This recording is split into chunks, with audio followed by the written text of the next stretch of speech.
Hello नमस्कार दोस्तों, स्वागत है आप सभी का आपके अपने परिवार लर्न विथ डीएस सर में। दोस्तों आज हम देखने वाले हैं एक बार फिर से रीजनिंग की एक अति महत्वपूर्ण क्लास। साथियों आज की इस श्रृंखला में हम देखेंगे रीजनिंग की पार्ट संख्या 91 यानी कि 91। और इससे पहले कि यदि आपने पिछले 90 पार्ट नहीं देखे हैं तो वीडियो सेक्शन में जाकर के आप पिछले पार्ट्स को भी देख लीजिएगा। एग्जाम से रिलेटेड बहुत ही इंपॉर्टेंट क्वेश्चंस पिछले क्लासेस में कवर किए गए हैं। तो दोस्तों आज की इस क्लास में रीजनिंग के 15 अति महत्वपूर्ण प्रश्नों के बारे में चर्चा करेंगे जो कि आपके निरंतर एग्जाम में पूछे जाते हैं। और सारे के सारे जो क्वेश्चन रहेंगे वो प्रीवियस एग्जाम में पूछे गए प्रश्नों पर आधारित होने वाले हैं। तो शुरुआत करते हैं। आज की इस क्लास में हम किस प्रकार से क्वेश्चनों का अध्ययन करेंगे। साथियों याद रखेंगे जैसे कि क्वेश्चन नंबर 15 है, कह रहा है इतिहास, भूगोल और भूगर्भ शास्त्र, इनमें दोस्तों कौन सा बेन आरेख बनेगा। इसके अतिरिक्त अगर बात कर लेते हैं दोस्तों क्वेश्चन नंबर 3 की, तो यहाँ पर कह रहा है कि बी का संबंध यदि डाउट से है। क्वेश्चन में कहा है दोस्तों कि बी का संबंध यदि डाउट से है तो एच का संबंध किससे हो जाएगा। आपके पास 4 ऑप्शन है, इनमें से बताना है दोस्तों कौन सा इसका सही उत्तर बनेगा। इसके अतिरिक्त बात करते हैं अगर क्वेश्चन नंबर 1 की, तो क्वेश्चन नंबर 1 में कहा है कि जीवन अगर मृत्यु से संबंधित है तो साथियों आरंभ किससे संबंधित हो जाएगा। तो ये भी एक बहुत ही शानदार क्वेश्चन है। इसके भी 4 उत्तर हैं और ये क्वेश्चन मार्क के स्थान पर बताना है इन 4 विकल्प में से कौन सा विकल्प हमारा सही उत्तर बनेगा। चलिए शुरुआत करते हैं दोस्तों आज की रीजनिंग क्लास को एकदम बेसिक लेवल एवं शॉर्ट ट्रिक से जानने का प्रयास करते हैं। आज की पहली क्लास में याद रखेंगे इससे पहले यदि आप इनमें से किसी भी एग्जाम्स की तैयारी कर रहे हैं जैसे कि SSC GD, MTS, CHSL, CGL, CPO, UPSI, UP police, Bihar police, Agniveer, clerk, Rajasthan police, Delhi police, railway group D, NTPC, DFCCIL, ALP, IBPS, navy, Madhya Pradesh police, CRPF, DRDO, CISF, ITBP, C TET, D S S S B, UKPSC, दरोगा, इसके अतिरिक्त UP triple S C PET, UPPSC, MPPSC, BPSC, super TET, UP PET तथा UP TET और भी प्रतियोगी परीक्षाएं साथियों जिनमें भी आपका रीजनिंग पूछा जाता है उन सभी एग्जाम्स के लिए ये क्लास एकदम शानदार साबित होने वाली है। चलिए शुरुआत करते हैं आज के पहले क्वेश्चन से। इससे पहले एक छोटी सी जानकारी ले लीजिए दोस्तों। यदि आपको इस क्लास का पीडीएफ प्राप्त करना है, यदि आप इस क्लास का पीडीएफ चाहते हैं, पीडीएफ से पढ़ना चाहते हैं तो आप अपने टेलीग्राम ग्रुप को जरूर ज्वाइन कीजिए जिसका लिंक आपको डिस्क्रिप्शन बॉक्स या कमेंट बॉक्स में मिल जाएगा। यहाँ पर हम आपको प्रतिदिन क्लास से संबंधित नोट्स और आपको क्लास की पीडीएफ और इन्फॉर्मेशन प्रोवाइड करवाते हैं ताकि जो भी क्लास होगी किस टाइम पर होगी और प्रतिदिन कोशिश करते हैं कि सुबह 8 बजे आपकी क्लास लाइव आ जाए। चलिए बात करते हैं आज के पहले क्वेश्चन की। शुरुआत करते हैं आज के पहले प्रश्न से। आज का पहला प्रश्न है दोस्तों हमारे सामने क्वेश्चन नंबर 1। क्वेश्चन नंबर 1 में दोस्तों कहा है कि जीवन का संबंध अगर मृत्यु से है तो आरंभ का संबंध किससे हो जाएगा। देखिए अगर बात कर लेते हैं साथियों इस प्रश्न के बारे में तो आप लोग गौर से समझिएगा। देखिए ये जीवन है, जो आपका जीवन है इसका संबंध मृत्यु से कैसे बताया है। तो दोस्तों याद रखेंगे जो जीवन होता है इसका जो विलोम शब्द बनता है, जीवन का जो विलोम बनता है वो मृत्यु बनता है। इस बात को याद रखेंगे, जीवन का विलोम क्या बनेगा, मृत्यु। उसी प्रकार बात करते हैं हम आरंभ की। आरंभ की अगर बात कर लें दोस्तों, आरंभ का विलोम क्या बनेगा। तो आरंभ का विलोम हमारा बन जाएगा दोस्तों अंत। क्या बनेगा, याद रखेंगे आरंभ का जो विलोम बनेगा वो अंत बनेगा। इस तरह से हम कहेंगे sir option number B, option number B को आप लोग देखिएगा। यहाँ पर लिखा है आरंभ का जो विलोम बनेगा वो आपका अंत बन जाएगा और इस प्रश्नवाचक चिन्ह के स्थान पर हमारा ऑप्शन बी इस प्रश्न का सही उत्तर हो जाएगा। ठीक है दोस्तों, इसको आप लोग अच्छे से याद रखेंगे। बढ़ते हैं आज के दूसरे प्रश्न की ओर।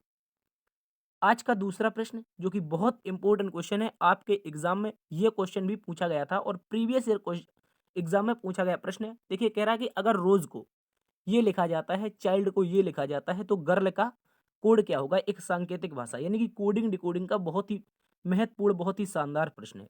कह रहा है रोज, तो रोज में क्या करेंगे दोस्तों, रोज में हम इसका अगर प्लेस वैल्यू लिख लें तो आप कहेंगे सर आर 18 पर होता है, ओ हमारा 15 पर होता है, एस 19 पर होता है और ई 5 पर होता है। ठीक है, और इसको कोड कैसे किया गया है तो क्यू यानी कि 17 पर, पी यानी कि 16 पर, आर यानी कि 18 पर। ठीक है, उसके बाद F यानी कि 6 पर, ठीक है। इसके बाद देख लेते हैं किसके कोड की बात करें, यदि चाइल्ड की CHILD तो कोड इसका भी लिख लेते हैं 3, H 8 पर हो जाएगा, I 9 पर हो जाएगा, L 12 पर हो जाएगा और D दोस्तों हमारा 4 पर हो जाएगा। तो इसका कोड क्या लिखा है, आप कहेंगे सर B यानी कि 2 लिखा है, I यानी कि 9 लिखा है, H यानी कि 8 लिखा है, M यानी कि 13 लिखा है और C यानी कि 3 लिखा है। ठीक है दोस्तों, अगर बात कर लें इसके लॉजिक की, इसके दोस्तों लॉजिक की बात करें तो आप कहेंगे सर -1 हुआ है, अगली बार में +1 हुआ है, अगली बार में -1 और अगली बार में +1। इधर देखेंगे तो सर -1 हुआ है, उसके बाद +1 हुआ है, उसके बाद -1 हुआ है, फिर से दोस्तों +1 हुआ है और अब की बार -1 हुआ है। यानी कि शुरुआत हो रही है -1 से और इसके बाद -1 +1 -1 +1 का लॉजिक चल रहा है। और दोस्तों हमें बताना किसका है कोड, तो आप कहेंगे सर कोड तो हमें बताना है गर्ल का, जी यानी कि 7 पर। ठीक है, इस तरह से इसको देख लेते हैं, हम यहाँ पर लिखेंगे 7, उसके बाद जो जो हमारा क्या बनेगा 9 सॉरी आई होता है 9 पर, आर होता है दोस्तों 18 पर और एल होता है 12 पर। तो दोस्तों सबसे पहले -1 करेंगे तो 6 आएगा और 6 जो प्लेस वैल्यू होती है वो एफ की होती है, तो ये तो आपका गलत हो गया। ठीक है, याद रखेंगे। उसके बाद लास्ट से चेक कर लेते हैं। लास्ट में देखिए पहली बार में -1, अगली बार में +1, फिर से -1 और अब की बार में +1। ठीक है, तो 12 में 1 जुड़ेगा तो 13 आएगा और 13 प्लेस वैल्यू किसका होता है दोस्तों, एम का होता है। तो आप कहिए एफ से शुरुआत होनी चाहिए, एम से अंत होना चाहिए। ऑप्शन नंबर ए में दे रखा है एफ से शुरुआत है, एम से अंत है। ऑप्शन सी आपका गलत हो जाएगा। तो इस प्रश्न का सही उत्तर बनेगा दोस्तों ऑप्शन ए, जिसमें लॉजिक बन रहा था +1 -1 का। इसको आप लोग अच्छे से याद रखेंगे। चलिए बढ़ते हैं दोस्तों अगले प्रश्न की ओर। अगला प्रश्न है क्वेश्चन नंबर 3। क्वेश्चन नंबर 3 एक बहुत इंपॉर्टेंट क्वेश्चन है, बहुत ही आसान क्वेश्चन है। इसको अगर आप समझ गए तो आपके लिए आसान है, वरना देखने में तो बहुत हार्ड लग रहा है। दोस्तों इसमें कहा है कि जो ए बी है, यहाँ पर बी का संबंध डाउट से दे रखा है। किससे दे रखा है, तो आप प्रश्न को पढ़ेंगे उसी में आपका उत्तर आ जाएगा। ये जो बी है, बी का संबंध किससे है, तो आप कहेंगे डाउट से, DOUBT से, डाउट से है। तो कोड किसका बताना है, एच का संबंध बताना है। तो विकल्प ढूंढिए, ऐसा कौन सा विकल्प है दोस्तों जिसमें हमारा एच का संबंध बनेगा। तो सबसे पहले तो हमें लॉजिक क्रैक करना होगा, इसका दोस्तों लॉजिक क्या चल रहा है। देखिए अगर बात कर लें लॉजिक के बारे में तो बहुत ही प्यारा लॉजिक है। देखिए इसको हम क्या पढ़ते हैं, तो आप कहेंगे सर डाउट पढ़ते हैं। क्या पढ़ते हैं, डाउट पढ़ते हैं, जिसमें हमारा जो अक्षर होता है बी, ये दे रखा है। ये बी क्या होता है, ये साइलेंट रहता है, गौर से समझना है। इसको हम क्या पढ़ते हैं, डाउट पढ़ते हैं। और डाउट में ये बी आता है, बी रहता है साइलेंट। ठीक है, उसी प्रकार ऑप्शन ए को उठाकर देखें तो इसको क्या पढ़ते हैं, हाउस पढ़ते हैं, यानी कि एच से पढ़ते हैं हाउस। तो ये वाला तो गलत होगा क्योंकि एच साइलेंट रहना चाहिए, एच साइलेंट रहना चाहिए। उसके बाद ऑप्शन बी को देखते हैं। ऑप्शन बी में लिखा है ऑनेस्ट। क्या लिखा है दोस्तों, याद रखेंगे, इसमें लिखा है ऑनेस्ट, HONEST। इसको क्या पढ़ते हैं, तो दोस्तों आप कहेंगे ऑनेस्ट पढ़ते हैं, इस तरह से पढ़ते हैं। ठीक है साथियों, बहुत अच्छा क्वेश्चन है, बहुत शानदार।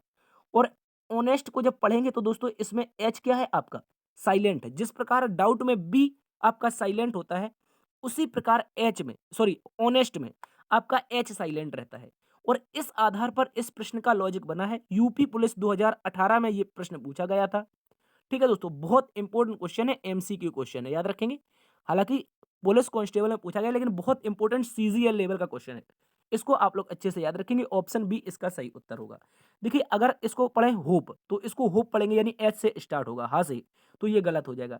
इसको पढ़ेंगे इनहिबिट, इसको पढ़ेंगे इनहिबिट, तो इसमें भी हा आ रहा है यानी कि एच आ रहा है, तो ये भी गलत होगा। ऑनेस्ट आपका सही उत्तर है। चलते हैं अगले प्रश्न की ओर। अगला प्रश्न है दोस्तों, क्वेश्चन नंबर हमारे पास दे रखा है 4। क्वेश्चन नंबर 4 में प्यारे दोस्तों कहा है कि अगर, कह रहा है सबसे पहले निर्देश को पढ़ते हैं, दिए गए विकल्पों में से उस पद का चयन करें जो तीसरे पद से उसी प्रकार संबंधित है जिस प्रकार दूसरा पद पहले से संबंधित है। यानी कि ये जो दूसरा पद है इससे जिस प्रकार संबंधित है, उसी प्रकार विकल्प का चयन करके बताना है कि तीसरे पद से कौन सा संबंधित हो जाएगा। तो सबसे पहले इसकी बात कर लेते हैं। ए हमारा दोस्तों 3 पर होता है, सॉरी ए हमारा प्यारे दोस्तों 1 पर होता है, सी 3 पर होता है और ई 5 पर होता है। इसके बाद इसको लिखा क्या गया है, तो आप कहेंगे सर सबसे पहले क्या लिखा है, एच यानी कि प्लेस वैल्यू 8 आती है, 9 सॉरी यहाँ पर आई यानी कि दोस्तों प्लेस वैल्यू 9 आती है और एल प्लेस वैल्यू 12 आती है। तो दोस्तों इसका आप लोग लॉजिक समझिए, बहुत ही प्यारा लॉजिक है। लॉजिक क्या चल रहा है, देखिए यहाँ पर हमें क्या करना है, तो पहले का पहले से संबंध बताएंगे तो सर +7 हो रहा है। उसके बाद दूसरे का दूसरे से संबंध बताएंगे तो सर +6 हो रहा है। उसके बाद अगर तीसरे का तीसरे से संबंध बताएंगे तो दोस्तों इसमें हमारा +7 हो रहा है। यानी कि लॉजिक पहले का पहले से, दूसरे का दूसरे और तीसरे का तीसरे से बताएंगे तो +7 +6 +7 का लॉजिक चल रहा है। किसका चल रहा है? एक साइड में लिख लीजिए +7 +6 और +7 का 7 का लॉजिक चल रहा है। इसको आप लोग अच्छे से याद रखेंगे, ठीक है दोस्तों। तो इस तरह का लॉजिक चल रहा है। तो MOQ क्या दे रखा है? MOQ, एम का प्लेस वैल्यू 13 होगा, ओ का प्लेस वैल्यू 15 होगा, क्यू का प्लेस वैल्यू 17 होगा। तो 13 में 7 जोड़ेंगे 20 आएगा, ठीक है दोस्तों, याद रखेंगे। 13 में यदि 7 जोड़ दें इस लॉजिक के अनुसार जो लॉजिक बना है तो 20 आएगा। 20 का मतलब टी होता है, 20 का मतलब टी होता है। तो ऑप्शन डी और ऑप्शन सी हमारे गलत हो गए। उसके बाद दोस्तों यहाँ पर देखिए, यहाँ पर क्या कर लें? +6 कर दें। पिछले के अनुसार अगर +6 कर दें तो 15 6 21 होता है और 21 प्लेस वैल्यू यू का होता है। तो टी के बाद यू आना चाहिए, तो ये भी हमारा गलत। अब इसके अनुसार ऑप्शन बी सही उत्तर है। और आगे देख लेंगे, 17 में अगर 7 जुड़ेगा दोस्तों क्या आएगा? तो 17 7 24 आएगा, यानी कि एक्स आएगा। 24 जो प्लेस वैल्यू होती है दोस्तों एक्स की होती है। तो TUX option B is the right answer. अच्छे से याद रखेंगे। चलते हैं साथियों अगले प्रश्न की ओर। अगला प्रश्न है हमारे पास क्वेश्चन नंबर दोस्तों 5। कह रहा है यदि अंग्रेजी वर्णमाला के प्रथम अर्धांश को वास्तविक रूप में छोड़कर द्वितीय अर्धांश को विपरीत क्रम में लिखा जाए तो बाएं से सातवें अक्षर के दाएं सातवां अक्षर कौन सा होगा? तो इस प्रश्न को भी आप लोग गौर से समझिएगा। सबसे पहले कहा है कि अंग्रेजी वर्णमाला के प्रथम अर्धांश। तो जो विद्यार्थी नए हैं उनको याद रखना है, जो अपनी अंग्रेजी वर्णमाला होती है ये 2 अर्धांशों में लिखी होती है। इसका जो फर्स्ट हाफ होता है या कह सकते हैं इसका प्रथम अर्धांश जो होता है वो दोस्तों ए से लेकर के एम तक रहता है, ठीक है, याद रखेंगे। और सेकंड हाफ यानी कि सेकंड अर्धांश जो हो जाएगा ये दोस्तों हमारा रहता है एन से लेकर के जेड तक। तो इसमें कहा है कि पहले अर्धांश को तो एज इट इज छोड़ना है यानी ए से एम, और दूसरे अर्धांश को विपरीत लिखना है यानी कि जेड से एम लिखना है। तो गौर से आप लोग इसको समझिए। पहला अर्धांश हमने एज इट इज छोड़ा और दूसरा अर्धांश हमने यहां से लिख दिया जेड वाई और डैश डैश करके ओ एन लिख दिया इस तरह से। तो ये हमारी वर्णमाला कुछ क्वेश्चन के अनुसार हो गई। अब कहा है दोस्तों इसमें क्या? तो गौर से समझिए, लेफ्ट से 7। क्या कहा है? याद रखेंगे बाएं से सातवां, ठीक है, गौर से समझना है। बाएं से सातवां के दाएं सातवां, बाएं से सातवां अक्षर के दाएं सातवां यानी कि राइट 7।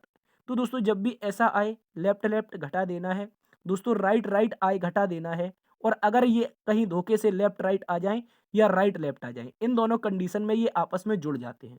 तो लेफ्ट राइट आया है, गौर से समझना है, लेफ्ट राइट आया है। पहला पद उठाएंगे तो लेफ्ट रखेंगे और दोनों को जोड़ देंगे 14 हो जाएगा। तो लेफ्ट से 14 अक्षर यानी कि लेफ्ट बायां।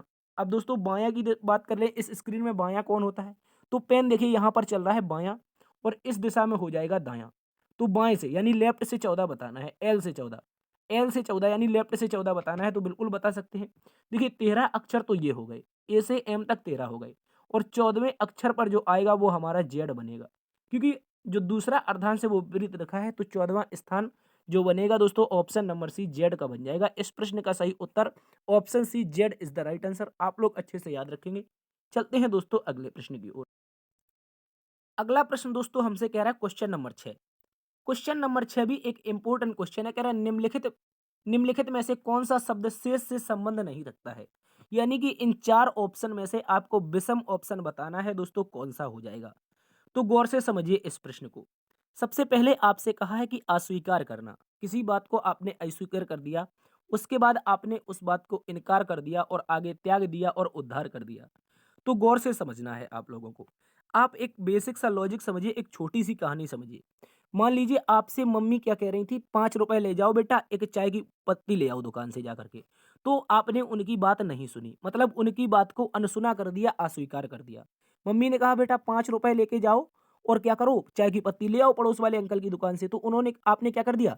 आपने कहा मम्मी मैं नहीं जा रहा, मैं नहीं जा रहा, मैं तो गेम खेल रहा हूँ, ठीक है। तो इस तरह से क्या हो गया, आपने बात को अस्वीकार कर दिया। उसी प्रकार याद रखेंगे, या एक बार फिर से मम्मी ने कहा अब की बार 5 रुपए लेकर जाओ बेटा, अब की बार चाय की पत्ती आ चुकी है, नमकीन लाना मैं भूल गई तो नमकीन ले आओ। तो आपने फिर से इनकार कर दिया उस बात का, ठीक है, इनकार कर दिया, आपने उनकी बात नहीं सुनी।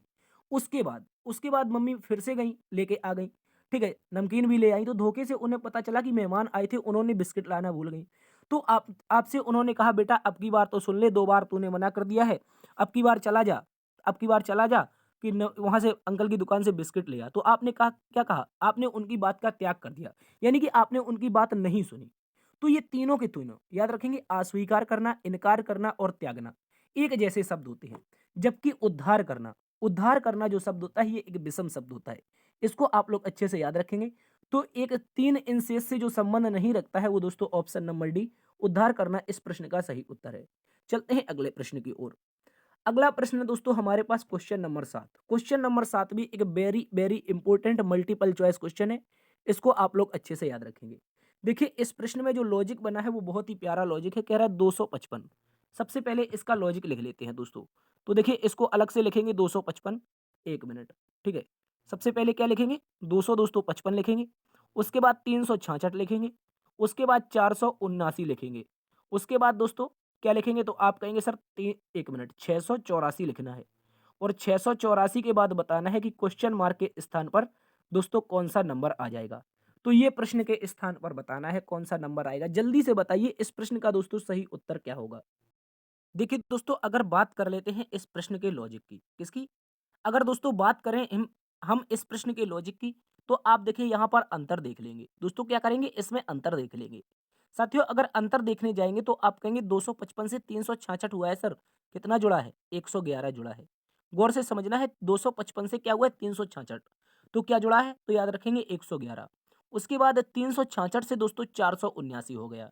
तो 366 में यदि 13 जोड़ेंगे तो 79 हो जाएगा और 100 जोड़ देंगे तो 479 हो जाएगा। ठीक है, यानी कि 113 जुड़ा है। ठीक है, अब की बार क्या जुड़ा है दोस्तों 113 जुड़ा है। इसके बाद देखिए इसके बाद लॉजिक क्या बना है तो 684 बड़ा नंबर चला गया है। तो जब बड़ा नंबर चला गया है तो इसमें जुड़ा क्या है। तो दोस्तों एक बात याद रखिएगा, यहाँ पर लिख लेते हैं 684। 684 में घटा देते हैं, एक मिनट 479, क्या घटा देते हैं तो आप कहेंगे सर 479 479। तो यहाँ पर 5 बचेगा, 0 बचेगा और उसके बाद दोस्तों हमारा 2 बच जाएगा, यानी कि 205। अंतर कितने का है दोस्तों गौर से समझिए, यहाँ पर अंतर हमारा 205 का आएगा। तो बताइए इसका लॉजिक क्या है। देखिए दोस्तों यहाँ पर जो लॉजिक बनाया है एग्जामिनर के द्वारा वो ये लॉजिक बताया है। यहाँ पर अंतर है दोस्तों 2 का। ठीक है, पहली और दूसरी संख्या में अंतर 2 का है, उसी प्रकार इसमें और इसके बाद जो संख्या आएगी उसमें अंतर 2 का होना चाहिए। तो अगर 205 में दोस्तों हम प्लस 2 करेंगे, 205 में प्लस 2 करेंगे तो साथियों 207 आएगा। और 207 हमें इसमें जोड़ देना है, किसमें, याद रखेंगे 684 में। तो 684 में अगर 207 जुड़े तो 684 में 207 जोड़ेंगे, 6 2 8 हो जाएगा और 84 में 7 जुड़ेगा तो क्या हो जाएगा 91। तो यानी कि 891 आना चाहिए। क्या आना चाहिए, अगर 207 जुड़ जाएगा तो 891। और क्वेश्चन मार्क के स्थान पर दोस्तों इस प्रश्न में बनेगा 891। क्या बनेगा दोस्तों 891 बनेगा। इसका सही उत्तर है ऑप्शन नंबर ए। इसको भी आप लोग अच्छे से याद रखेंगे, बहुत इंपॉर्टेंट क्वेश्चन है। आयोग के द्वारा इसका यही लॉजिक और यही आंसर माना गया है। यदि इसके अतिरिक्त आपका कोई लॉजिक कोई आंसर बन रहा है तो आप लोग इसको कमेंट बॉक्स में जरूर बता सकते हैं। चलते हैं साथियों अगले प्रश्न की ओर। अगला प्रश्न है दोस्तों क्वेश्चन नंबर 8। कह रहा है एक कूट भाषा में 3456 को रोज लिखा जाता है, 12783 को चेयर लिखा जाता है, तो उसी कूट भाषा में 56 73 12 का कोड क्या हो जाएगा। चलिए देख लेते हैं इस प्रश्न के बारे में। तो इस प्रश्न में यहाँ पर 3 है, 4 है, उसके बाद 5 है और फिर 6 है। कोड क्या है आप कहेंगे आर है, ओ है, एस है और ई है। इस तरह से रोज लिखा है। ठीक है, क्या लिखा है रोज। उसके बाद ठीक है ये कोड हो गया। उसके बाद क्या है तो आप कहेंगे इसके बाद सर लिखा है 12 और 12 के बाद 7 8 और 3, इस तरह से लिखा है। कोड क्या लिखा है आप कहेंगे यानी कि दोस्तों इसका कोड क्या लिखा है, सबसे पहले सी लिखा है, उसके बाद एच लिखा है। ठीक है, उसके बाद एक मिनट यहाँ पर एच सही बना देते हैं, एच, उसके बाद 7 का मतलब ए लिखा है और आई का मतलब दोस्तों क्या लिखा है आप कहेंगे आई का मतलब क्या लिखा है दोस्तों 8 लिखा है। ठीक है, और उसके बाद क्या लिखा है तो दोस्तों आप कहेंगे उसके बाद जो लॉजिक बना है वो लॉजिक आर, यानी कि 3 का मतलब क्या है आर लिखा है। इस तरह से लॉजिक चल रहा है। तो आप इस प्रश्न को गौर से समझिए। चेयर हो गया। अब कोड किसका बताना है तो कोड हमें दोस्तों बताना है इसका 56 73 और 12। 56 73 और 12 यहाँ पर अलग से लिख लेते हैं। ठीक है, ये हो गया हमारा 5 6 7 3 1 और 2। तो आप देखिए क्या इस तरह के नंबर इनमें आपस में मिल रहे हैं। आप कहेंगे देखिए 1 2 लास्ट ये मिल रहे हैं यहाँ पर दोस्तों। तो इनमें क्या होगा, इनका लॉजिक, इसका स्कोर ये सॉरी इसका जो कोड बनेगा 3 का आर बन जाएगा, 4 का ओ बन जाएगा, 5 का एस और 6 का ई। 1 बन जाएगा सी का, 2 बन जाएगा एच का और 7 का ए बन जाएगा, 8 का आई बन जाएगा और आर का 3 बन जाएगा। देखिए आर का 3 यहाँ पर भी है, आर का 3 यहाँ पर भी है। यानी कि ये जो लॉजिक चल रहा है बहुत शानदार सा लॉजिक है। इस लॉजिक को आप लोग याद रखेंगे। तो सबसे पहले 5 का कोड क्या होना चाहिए तो आप कहेंगे सर इनमें से 5 कहीं पर दे रखा है, ये दे रखा है, यानी कि एस। 5 का कोड क्या होना चाहिए सर एस होना चाहिए। तो आप क्या करेंगे सर इसमें हम दोस्तों एस लिख देंगे, 1 मिनट। यहाँ पर हम एस लिख देंगे सबसे पहले, ठीक है। इसके कोड क्या, उसके बाद 6 दे रखा है तो 6 का कोड क्या है, ई है, तो एस के बाद ई लिख देंगे। उसके बाद क्या है, 7 है, 7 का कोड क्या है दोस्तों, ए है, तो एस ई ए हो जाएगा। एस ई ए कहीं पर दे रखा है, ये गलत है, ये गलत है, और ये हमारा सही हो सकता है, जबकि अगर ये ना हो तो अब इसको हमें दोस्तों पूरा चेक करना पड़ेगा। एस ई ए हो चुका है। उसके बाद क्या है दोस्तों, 3, 3 का कोड क्या है, आर, तो एस ई ए आर हो गया। एक का कोड क्या है, सी है, तो सी हो गया। उसके बाद क्या है दोस्तों, एच, एच का कोड क्या है दोस्तों, 2। तो इस तरह से हमारा ऑप्शन नंबर ए सर्च हो जाएगा, ठीक है। 56 73 12 का code option number A search हो जाएगा। इसको आप लोग अच्छे से याद रखेंगे। बढ़ते हैं अगले प्रश्न की ओर। अगला प्रश्न भी दोस्तों बहुत इंपॉर्टेंट क्वेश्चन, बहुत ही शानदार लॉजिक के साथ समाप्त होने वाला प्रश्न है। इसको आप लोग अच्छे से याद रखिए। तो कह रहा है इस प्रश्न श्रृंखला में क्वेश्चन मार्क के स्थान पर क्या आएगा। बताइए ये जो क्वेश्चन मार्क दे रखा है इसका स्थान कौन सा अक्षर लेगा। तो दोस्तों अगर इस श्रृंखला की बात कर लें हम, तो आप कहेंगे ए है। अगला पहले नंबर से चेक करते हैं, पहला पहला चेक कर लेते हैं। ए है, बी है, सी है, डी है, तो अगला क्या आना चाहिए। आप कहेंगे सर अगला ई आना चाहिए, तभी तो बनेगा।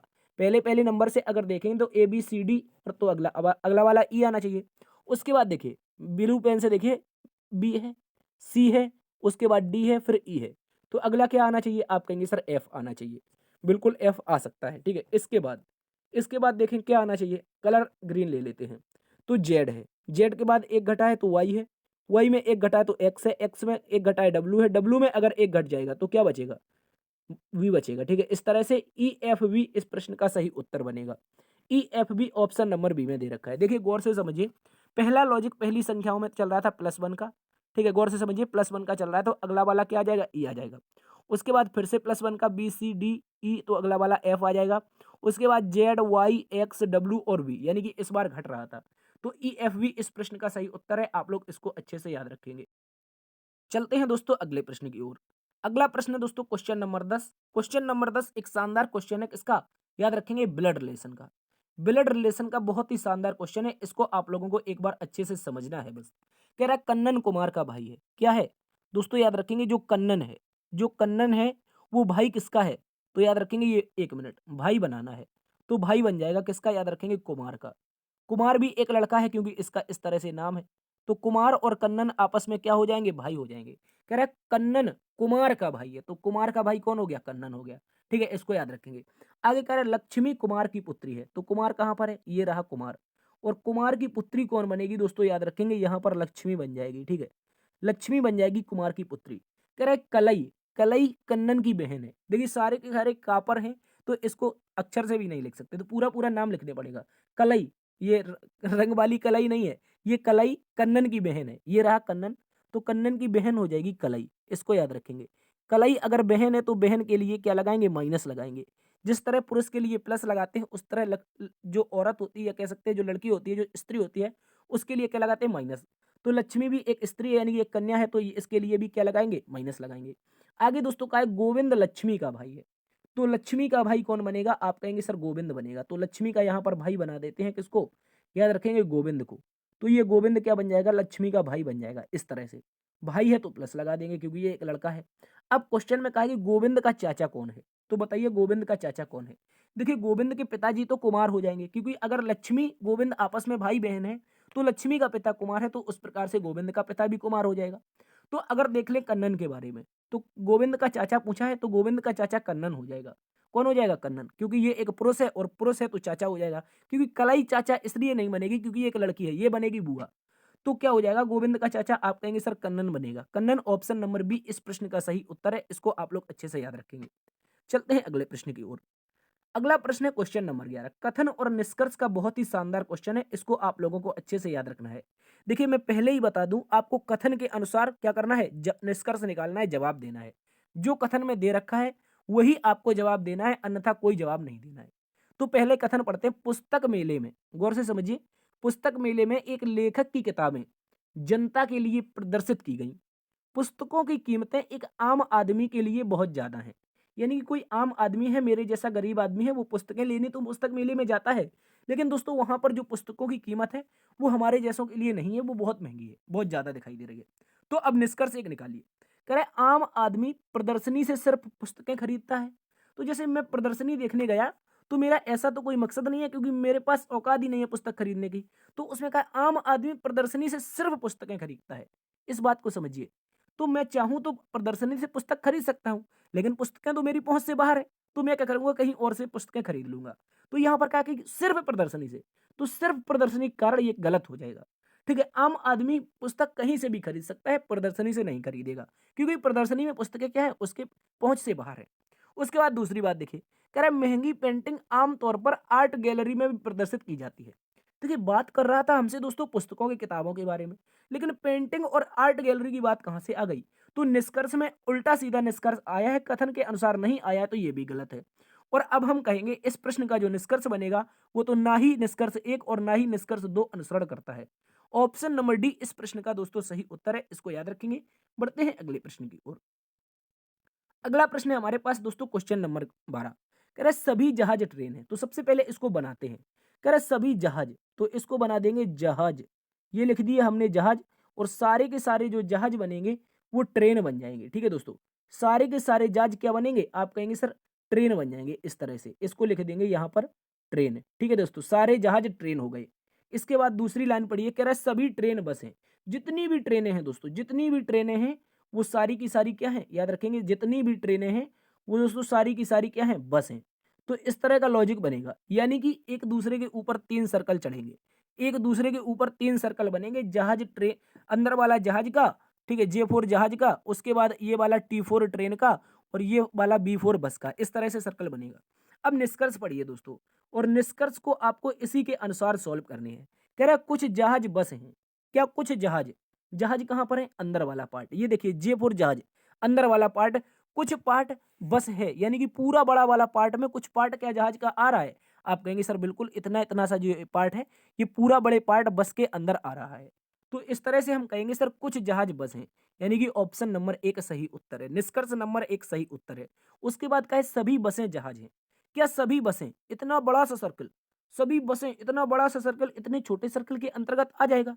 अब बताइए, ये एक बड़ा सा सर्कल है, इस पेन को देखिए कहाँ पर चल रहा है, आपके लेफ्ट कॉर्नर में। ये एक बड़ा सा सर्कल है, क्या ये बड़ा सा सर्कल इस छोटू से सर्कल में आ सकता है?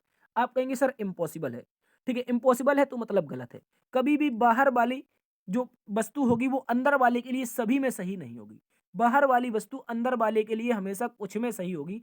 तो पहला कुछ में जहाज बस था, सही हो जाएगा। सभी बस जहाज नहीं बनेंगी तो ये गलत हो जाएगा। ठीक है, पहला सही दूसरा गलत, यानी कि केवल और केवल निष्कर्ष 1 अनुसरण करता है। दोस्तों ऑप्शन नंबर सी इस प्रश्न का सही उत्तर है, इसको याद रखेंगे। बढ़ते हैं अगले प्रश्न की ओर। अगला प्रश्न है साथियों क्वेश्चन नंबर 13। कह रहा है दी गई 4 आकृतियों में तीन किसी न किसी रूप से संगत है, असंगत की पहचान कीजिए। यानी कि 3 तो आकृतियां सही हैं, जबकि जो चौथी आकृति है इसमें से कोई भी एक आकृति है वो एक विषम में 3 एक जैसे ही संबंध रखती है। तो गौर से समझिए, यहां पर दोस्तों एक ट्राइंगल दे रखा है और एक ट्राइंगल के अंदर स्क्वायर है, यानी कि ट्राइंगल के अंदर स्क्वायर है और बाहर भी एक ट्राइंगल बना है। दोस्तों गौर से समझना है आपको, यहाँ पर ये जो बड़ी आकृति दे रखी है, ये बड़ी आकृति आपके साथ बाहर भी बनाई गई है। गौर से समझना है, बड़ी आकृति बाहर भी बनी है। ये देखिए एक क्या है, समांतर चतुर्भुज है, और ये समांतर चतुर्भुज बाहर भी बना है। ये दोस्तों एक षटभुज है, ये एक षटभुज है। गौर से देखना, इसकी 6 भुजाएं हैं और ये षटभुज इसमें आपका बाहर भी बना है, यानी कि ये हमारा षटभुज बाहर भी बना है। लेकिन ये दोस्तों एक बड़ा वाला सर्कल है, लेकिन यहाँ पर तो स्क्वायर है।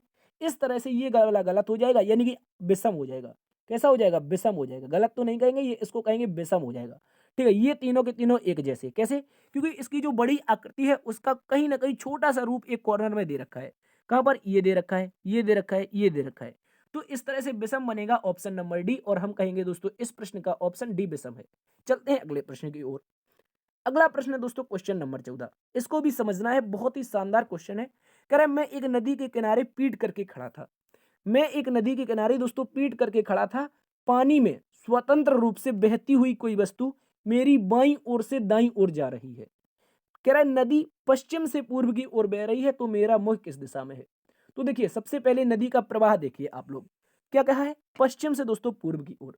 तो पश्चिम पूर्व कहां पर होगा? इस स्क्रीन में हम एक प्लस बनाएंगे, इस तरह से ईस्ट लिख देंगे। 1 मिनट, इस तरह से हम क्या करेंगे दोस्तों, ईस्ट लिख देंगे। इसके बाद यहाँ पर वेस्ट, यहाँ पर साउथ और नॉर्थ, पूर्व, पश्चिम, उत्तर और दक्षिण, इस तरह से बनाएंगे। तो पश्चिम से कहां पर जाना है दोस्तों? हम कहेंगे पश्चिम से हमें पूर्व की ओर जाना है। तो एक नदी बनाएंगे। क्या बनाएंगे? एक नदी बनाएंगे। ठीक है, ये एक हमने नदी बना दी। गौर से इस नदी को देखना है। ठीक है, ये दोस्तों एक नदी है। इस नदी को आपको फील करना है। मान लीजिए आपके मोबाइल में अभी नदी बह रही है और इसका जो प्रवाह है वो कहाँ से है? पश्चिम से पूर्व की ओर इसका प्रवाह है। ठीक है, इसको समझना है। कह रहा है मैं नदी की तरफ पीठ करके खड़ा हूं। अगर मैं पीठ करके खड़ा हूं और कोई वस्तु मेरे बाईं से दाईं ओर बहती जा रही है, बाएं से दाईं ओर बहेगी कहां पर? ये गौर से समझना है। प्रवाह इस दिशा में है तो वस्तु यहीं पर तो जाएगी। तैर करके कोई वस्तु प्रवाह की दिशा में ही तो जाती है। तो आप कहेंगे बिल्कुल, यानी कि बाएं से दाएं। इस स्क्रीन में अगर देखा जाए तो बायां ये हो जाएगा, दायां ये हो जाएगा। ठीक है दोस्तों, अगर मैं कहूं बायां ये हो जाएगा, दायां ये हो जाएगा, क्योंकि वस्तु की दिशा जो तैरने की दिशा है नदी की, वो बाएं से दाईं ओर है, बाएं से दाईं ओर है। तो नदी की दिशा हमारी इस तरह से हो जाएगी। देखिए कलर चेंज कर लेते हैं। ये नदी कुछ इस दिशा में बह रही है, गौर से समझना है। ये नदी इस दिशा में बह रही है। ठीक है दोस्तों, ये इस दिशा में बह रही है, इसको समझिए आप लोग। अब देखिए बाएं से दाएं जा रहा है। कह रहा मैं नदी के किनारे पीठ करके खड़ा हूं, तो मेरा मुख किस दिशा में होगा? देखिए अगर मैं अपना मुख उत्तर की ओर बना लूं, दोस्तों मैं अपना मुख उत्तर की ओर बना लूं, तभी तो मेरा बायां ये होगा और दायां ये होगा। और नदी का प्रवाह भी बाएं से दाएं ओर है, क्योंकि पश्चिम से पूर्व की ओर कहा है। गौर से समझना है। तो मेरा मुख किस दिशा में है? सर उत्तर की ओर है। हालांकि इसको समझाने में आपको टाइम लेगा, लेकिन ये चुटकियों का प्रश्न था, आपको पढ़ना था और सीधा चुटकी बजा के आंसर उत्तर दे देना था। चलते हैं अगले प्रश्न की ओर। अगला प्रश्न है दोस्तों question number 15। Question number 15 Ben आरेख का बहुत ही शानदार क्वेश्चन है। कह रहा है इतिहास, भूगोल और भूगर्भ शास्त्र, इनमें से बताइए इसका सही उत्तर क्या बनेगा। तो दोस्तों बात कर लें इतिहास के बारे में। इतिहास क्या है? यहां पर हम एक सर्कल बनाएंगे और इसमें दोस्तों लिखेंगे इतिहास। क्या लिखेंगे? इस सर्कल में इतिहास नहीं लिखेंगे, इसमें बताएंगे कि ये जो क्वेश्चन में दे रखा है इतिहास, वो एक सर्कल को डिनोट करेगा। उसके बाद एक और सर्कल बनाएंगे और इस सर्कल में दोस्तों हम लिखेंगे भूगोल। क्योंकि जो भूगोल होता है और इतिहास होता है, ये दोनों के दोनों क्या हैं? अलग अलग सब्जेक्ट हैं। ठीक है, भूगोल और इतिहास अलग अलग सब्जेक्ट हैं, इनका कोई संबंध नहीं बनेगा। और तीसरी बात, आपको एक बात और याद रखनी है। जो तीसरा सर्कल बनेगा वो कुछ इस तरह से बनेगा और ये जो सर्कल होगा ये भूगर्भ शास्त्र को दर्शाएगा। किसको? भूगर्भ शास्त्र को। गौर से समझना है। ये दोस्तों आपका भूगर्भ शास्त्र को दर्शाएगा। तो इस तरह से तीन अलग अलग सर्कल जिनका आपस में कोई संबंध नहीं है, वही इस प्रश्न का सही उत्तर बनेंगे। देखिए ना तो इतिहास भूगोल हो सकता है, ना ही भूगोल इतिहास हो सकता है। भूगोल आपका अलग होता है और भूगर्भ शास्त्र अलग होता है। भूगोल पृथ्वी के ऊपर का अध्ययन होता है और भूगर्भ शास्त्र पृथ्वी के अंदर का अध्ययन होता है। ये दोनों के दोनों अलग होते हैं। तो इस तरह से तीनों अलग अलग होने चाहिए और तीनों अलग अलग दोस्तों ऑप्शन नंबर ए में दर्शाए गए हैं। तो इस प्रश्न का सही उत्तर ऑप्शन नंबर ए बन जाएगा। तो दोस्तों आज की क्लास यहीं पर समाप्त होती है। आशा करते हैं आज के ये जो टॉप 15 प्रश्न थे ये आपको पसंद आए होंगे। यदि आपको ये क्लास पसंद आई है तो आपको दोस्तों प्रतिदिन की तरह क्या करना है, एक बार से इस सेशन को लाइक कर देना है। दोस्तों में हो सके तो ज़्यादा से ज़्यादा इसको शेयर कीजिए। बच्चे बच्चे तक पहुंचा दीजिए। जो भी दोस्त आपका कंपटीशन की तैयारी कर रहा है उसको बताइए कि यहाँ पर जो क्लास है दोस्तों बिल्कुल बेसिक लेवल से आपको रीजनिंग सॉल्व कराई जा रही है और प्रतिदिन सुबह 8 बजे जुड़ना ना भूलें आपके अपने परिवार लर्न विद डीएस सर पर। और अभी आपने सब्सक्राइब नहीं किया तो एक आंकड़े बताते हैं दोस्तों, जो अपना परिवार है यहाँ पर जो देखने वालों की संख्या है उनमें से 70% लोग ऐसे हैं जिन्होंने अभी तक सब्सक्राइब नहीं किया है। तो प्यारे दोस्तों सब्सक्राइब करने का कोई पैसा चार्ज नहीं है, आप अपने चैनल को सब्सक्राइब कर सकते हैं। इससे बस इतना हो जाएगा, जब भी सुबह 8 बजे क्लास आ जाएगी तो आपके पास बिना किसी देर दरस्ती के आपके पास नोटिफिकेशन पहुंच जाएगा। तो आप अपने चैनल को दोस्तों सब्सक्राइब जरूर कीजिए। ठीक है दोस्तों, देखते रहिए आपका अपना परिवार लर्न विद डीएस सर। मिलते हैं कल एक नई क्लास में नई ऊर्जा के साथ, नए जुनून के साथ। तब तक के लिए अपना ख्याल रखना। जय हिंद, जय भारत।